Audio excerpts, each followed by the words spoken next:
La science, c'est devenu synonyme de matérialisme, réductionniste, etc., mécaniste. La physique quantique est venue dématérialiser le monde d'une certaine façon, mais ça n'a pas rejoint, ça n'a pas été intégré dans les autres disciplines scientifiques, les autres sciences naturelles, au niveau, par exemple, de la recherche biomédicale, comme les neurosciences, par exemple, la médecine, la biologie, etc.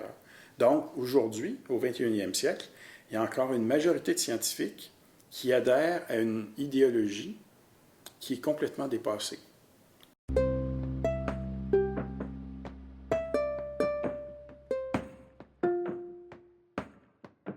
Il y a plein de phénomènes qui existent, mais qui sont inexplicables carrément au niveau des théories traditionnelles matérialistes, de la science, des rapports esprit-cerveau, par exemple. Parce que pour ces théories-là, l'être humain, toute sa psyché, nos émotions, nos pensées, tout ça, ça se réduit à de l'activité électrique et chimique dans le cerveau, purement, simplement. Mais il y a de plus en plus de phénomènes qui ne sont pas du tout explicables de cette façon-là. Par exemple, il y a des expériences ce qu'on appelle des expériences de mort imminente. Parfois, c'est déclenché dans des états d'arrêt cardiaque. Lorsqu'il y a un arrêt cardiaque, la circulation sanguine au cerveau est arrêtée rapidement. Puis si vous enregistrez l'activité électrique du cerveau avec ce qu'on appelle un électroencéphalogramme, vous allez voir que le tracé devient plat au bout de 10 à 20 secondes à peu près. Donc, dans cet état-là, l'individu est cliniquement mort. En principe, il n'est pas capable du tout d'avoir de perception, de conscience, etc. Or, dans les 13 dernières années, il y a eu 5 études différentes dans différents pays, au Royaume-Uni, aux États-Unis, en Hollande. Et les études ont documenté plus d'une centaine de cas d'individus qui étaient morts cliniquement suite à un arrêt cardiaque, mais qui étaient capables de processus mentaux, d'activité mentale. Ils étaient conscients, ils avaient des perceptions, etc. Dans certains cas, ils ont été capables de rapporter des détails de ce qui se passait, par exemple, lors de manœuvres de réanimation cardio-pulmonaire. Alors, tout ça, c'est un exemple, mais parmi toute une panoplie, il y a plein d'autres champs de recherche qui remettent aussi en question l'ancienne vision matérialiste. Par exemple, ce qu'on appelle des phénomènes psy, la recherche sur les phénomènes psy. Donc, c'est des phénomènes qui montrent qu'il y a une interconnexion fondamentale entre les êtres humains et tout ce qui existe, à tous les niveaux, dans tous les règnes. Donc, on découvre à travers ces études-là que notre conscience, notre intentionnalité est capable d'affecter à distance des systèmes physiques. Des appareils, par exemple, comme ce qu'on appelle des générateurs d'événements aléatoires. Donc, c'est des appareils basés sur du bruit électronique. Donc, ça se passe au niveau quantique. Et c'est comme une pièce de monnaie, si vous voulez, qu'on lance des milliers de fois par seconde en l'air, mais au lieu de produire des piles ou faces, on obtient des séquences, des signaux, soit des zéros, soit des 1.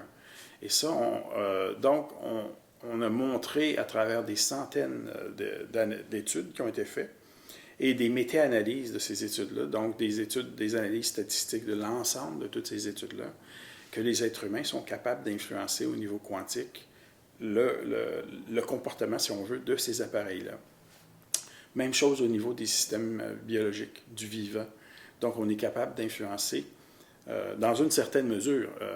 Parce que c'est des effets statistiques qui sont sur une base individuelle qui sont assez faibles, mais lorsqu'on compare l'ensemble des études, des individus, on inclut des milliers d'individus, les effets statistiques sont plus forts à ce moment-là. Donc, on peut aussi influencer à distance des systèmes biologiques, des micro-organismes, de la croissance de plantes, par exemple, mais on peut aussi influencer ce qui se passe dans l'organisme de d'autres êtres vivants avec qui on est connecté, par exemple. Ce qui est intéressant, c'est que plus la connexion est forte au niveau émotionnel, plus l'effet est fort aussi à ce niveau-là. Et ça, c'est des effets, des phénomènes qui nous rappellent beaucoup ce qu'on observe au niveau quantique en termes de ce qu'on appelle l'intrication, l'enchevêtrement entre des particules. Donc, c'est très intéressant parce que ça semble suggérer que ce phénomène-là existe à tous les niveaux d'organisation dans l'univers. On sait maintenant que ce n'est pas du hasard parce que grâce aux méta-analyses statistiques, Ces méta-analyses-là englobent en général des centaines, mais aussi parfois des milliers d'études faites sur plusieurs décennies. Et avec ça, on est capable de déterminer avec certitude que ces phénomènes-là existent bel et bien. Parce qu'ils sont répliqués aussi dans les études qui sont intégrées dans ces méta-analyses-là. Donc, c'est un argument qui tient plus la route, là, de dire que c'est le fruit du hasard, parce que c'est vraiment reproductible. Mais la dimension de l'effet, par exemple, ça varie. Il y a des individus qui sont plus doués que d'autres, qui sont plus en mesure d'influencer des systèmes physiques ou électroniques. Il y a aussi l'état de conscience qui semble être un facteur important. Dans quel état on se trouve sur le plan de la conscience. Par exemple, dans un état méditatif, il semble qu'on a une plus grande capacité d'action à ces niveaux-là que dans un état habituel de conscience. Les arguments de résistance, c'est que la science traditionnelle, c'est devenu une religion. Et donc, parce que, bon, les pères de la science moderne, il y a 4 siècles, ont voulu s'éloigner de la religion. Et c'était tous des gens, c'était pas des gens anti-religieux, c'était des êtres spirituels, mais qui voulaient avoir plus de liberté pour étudier finalement l'univers, le réel. Et ils ont élaboré à ce moment-là un certain nombre de ce qu'on pourrait appeler des postulats au sujet de la réalité. C'est des hypothèses, en fait, comme par exemple l'idée du matérialisme. Donc, ils ont proposé que toute la réalité était faite, la réalité du monde physique, c'était basé sur des particules, des corpuscules, par exemple, comme des minuscules boules de billard, si on veut. Et que, par exemple, tout ce qui est les phénomènes complexes pouvaient être compris, par exemple, en les réduisant à leur plus stricte élémentaire composante. Bon, ça, c'est l'idée du réductionnisme, etc. Donc, c'était des hypothèses de travail, des postulats pour aider la science à arriver à mieux comprendre. Mais au bout de quelques siècles, il y a eu un dérapement et un glissement. Et ces postulats-là sont devenus des articles de foi, des dogmes. Tout s'est rigidifié. C'est devenu ce qu'on a appelé le matérialisme scientifique, la doctrine matérialiste. Et dans l'esprit des scientifiques du 19e siècle, contrairement à ceux du 16e, 17e siècle, ces articles-là de foi sont devenus partie intégrante de ce que, pour eux, était synonyme de science. La science, c'est devenu synonyme de matérialisme, réductionniste, etc., mécaniste. Et ça a duré, et c'est devenu prédominant au 20e siècle, par exemple. Mais avec la nouvelle physique, la physique quantique, bon, là, ça a été fortement ébranlé, parce que la physique quantique est venue dématérialiser le monde d'une certaine façon. Mais ça n'a pas rejoint, ça n'a pas été intégré dans les autres disciplines scientifiques, les autres sciences naturelles, au niveau, par exemple, de la recherche biomédicale, comme les neurosciences, par exemple, la médecine, la biologie, etc. Donc, aujourd'hui, au 21e siècle, il y a encore une majorité de scientifiques qui adhèrent à une idéologie qui est complètement dépassée. Mais pourquoi encore une telle résistance? D'abord, parce qu'il y a un phénomène de croyance là-dedans. Donc, ces scientifiques-là croient, comme par exemple des religieux vont croire à certains dogmes dans leur religion. Mais il y a aussi le fait que l'entreprise scientifique a été bâtie sur ces dogmes-là, sur cette idéologie-là. Donc, c'est devenu la pensée dominante au 20e siècle. Et il y avait un prix à payer pour essayer de remettre ça en question puis de s'éloigner. C'est devenu dangereux de faire ça parce qu'on risquait d'être excommunié de l'Église scientifique, être mis à l'index, etc., etc. Ça devient de moins en moins vrai parce que, d'abord, il y a de plus en plus de phénomènes, d'évidence, qui ne cadrent plus avec l'ancienne vision matérialiste, réductionniste. Puis aussi, les jeunes scientifiques d'aujourd'hui respectent moins, sont plus libres dans leur tête, osent plus remettre ces choses-là en question. Et donc là, on est dans une période de transition entre deux grands paradigmes. Donc, on peut même parler d'un méta-paradigme, si on parle du matérialisme, parce que, bon, c'était comme une grande vision centrale auquel toutes les sciences naturelles autour de laquelle ça tournait. Mais là, on est en train de se rendre compte que finalement, ça ne tient pas la route du tout. Et il y a un siècle, ça s'est fait du côté de la physique. Ils ont fait ça du côté de la physique. Ça a pris quelques décennies avant que ça se réalise. Maintenant, ça se fait du côté de tout ce qui concerne les sciences reliées à la conscience. Et donc, il y a de plus en plus d'anomalies par rapport au paradigme traditionnel, matérialiste. Et ça va nous mener, d'ici quelques décennies probablement, à un changement majeur en termes de paradigme. Pour moi, c'est la prochaine grande révolution. C'est une révolution scientifique qui va avoir des implications énormes, peut-être encore plus grandes que ce qui s'est passé à la Renaissance lorsqu'on est passé du géocentrisme à l'héliocentrisme. Parce que ça concerne les êtres humains dans leur vie de tous les jours, leur définition de qui ils sont, leur capacité réelle, leur connexion intime avec tout ce qui existe, avec l'univers, avec tous les règnes, etc. Donc, ça a des implications énormes, tout ça. Un des rôles principaux de la science pour aider les êtres humains à réaliser toute leur capacité réelle, c'est tout ce qui concerne l'influence de la conscience et de l'intention au niveau du cerveau.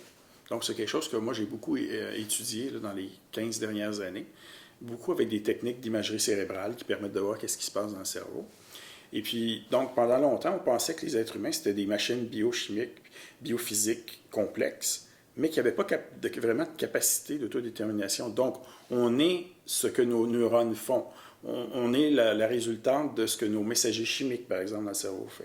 Ou on est déterminé par nos gènes aussi. Donc, ça, c'est une idée aussi qui est encore là, mais de moins en moins. Mais avec les techniques nouvelles en neurosciences, dans les dernières décennies, ce qu'on a montré, puis moi j'y ai contribué beaucoup à ça, c'est que finalement, notre conscience, notre intention est capable de moduler tout ce qui se passe au niveau électrique et chimique dans le cerveau. Donc, par exemple, on peut induire des émotions très fortes de façon expérimentale avec des extraits de films, pour voir ce qui se passe lorsque le cerveau réagit. Donc, la partie émotionnelle du cerveau, là, le terme technique, c'est le système limbique. On parle du système limbique. Puis ça comprend des structures comme l'amygdale, l'hypothalamus et tout ça. Donc, c'est des régions qui sont très, très anciennes sur le plan d'évolution biologique et considérées très primitives. On les retrouve aussi chez les autres mammifères. Alors, pendant longtemps, les neuroscientifiques pensaient que on n'avait pas aucune capacité d'action là-dessus, qu'on était juste des victimes. Il y a une quinzaine d'années, j'ai fait la première étude expérimentale avec un scanner de résonance magnétique, montrant que lorsqu'on vivait des émotions très, très fortes, très intenses, on était capable d'arriver à moduler volontairement, consciemment, l'activité des régions clés au niveau du système limbique, là, des régions comme l'amygdale, par exemple, qui réagit très fortement à des stimuli émotionnels, des situations émotionnelles. Et j'ai fait ça chez des gens qui n'avaient aucune expérience en termes d'entraînement mental, par exemple au niveau de la méditation, de pleine conscience, d'autres approches. Donc, c'était avec des étudiants universitaires qui n'avaient pas du tout d'entraînement à ces niveaux-là. Alors, ça a montré, puis ça a créé un champ de recherche nouveau. Le premier article là-dessus a été cité plus de 1000 fois. Ce que ça a montré, c'est que les êtres humains, finalement, ont une très grande capacité d'influence de ce qui se passe au niveau électrique et chimique dans toutes les régions du cerveau. C'est vrai aussi au niveau des croyances. Par exemple, on a démontré ça avec le phénomène du placebo. Alors, avec un placebo, ça a été fait même chez des populations très, très atteintes au niveau neurologique. Par exemple, des gens qui souffrent de maladie de Parkinson. Dans la maladie de Parkinson, vous avez une destruction des neurones qui produisent un messager chimique qu'on appelle la dopamine. La dopamine est impliquée dans toutes sortes de fonctions, dans le phénomène de récompense, d'addiction, et tout ça. Mais c'est le messager chimique clé au niveau du contrôle moteur, la motricité. Donc, dans la maladie de Parkinson, il y a une destruction de ces neurones-là, ce qui fait que les gens ont de moins en moins de facilité au niveau du contrôle de leur moteur, ils ont de la rigidité, tout ça. Puis ils finissent par être atteints aussi au niveau cognitif. Il y a un groupe de neurologues, il y a une dizaine d'années, qui a fait une étude à Vancouver ils ont fait croire à des parkinsoniens avancés, très avancés, qu'ils avaient découvert une nouvelle drogue expérimentale très prometteuse pour le Parkinson. En fait, c'était de l'eau saline. De l'eau saline qui était injectée de façon intraveineuse. Ce que ça a fait, c'est que chez les gens, les patients, puis là, c'était des gens âgés, les patients qui croyaient le plus aux soi-disant nouveaux médicaments miracles, ils se sont mis, bien que leurs neurones à dopamine étaient détruits à plus de 70% dans le cerveau, ils se sont mis à produire puis à libérer dans leur cerveau de la dopamine en quantité comparable à ce qu'on trouve chez des jeunes individus normaux au début de la vingtaine. Et de cette façon-là, en parallèle, ils se sont sentis beaucoup mieux sur le plan clinique, donc ils éprouvaient beaucoup moins de rigidité, beaucoup moins de tremblements, etc. Puis ça a duré pendant un certain temps. Malheureusement, le placebo ne dure pas indéfiniment. Mais c'est quand même une belle démonstration de la force, justement, de tout ce qui se passe au niveau de notre psyché.